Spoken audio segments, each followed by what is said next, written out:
Նիկոլ Փաշինյանը հանրապետության համար մեկ ստախոսն է,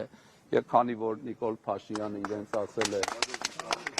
ձեզ ողջունում եմ ձեր քաջության,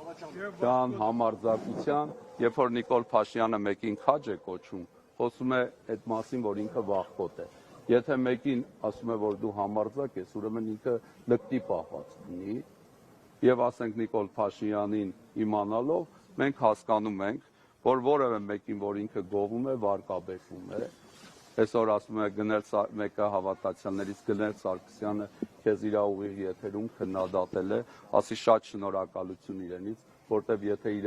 ինքը ինձ իր եթերում գովի, հարազատ բարեկամ չեմ ունենա, ընկերներից մեծ մասն էլ ինձանից կհրաժարվեն, այսինքն եթե Գնել Սարգսյանի, Նիկոլ Փաշինյանի նմանները մեզ քննադատում են, մենք դրանից շատ ուրախ ենք։ Եթե ոմանց Նիկոլ Փաշինյանը գովում է, արդեն ամոթ է իրենց։ Դա քրիստոնեական է, Նիկոլ Փաշինյանը ինքը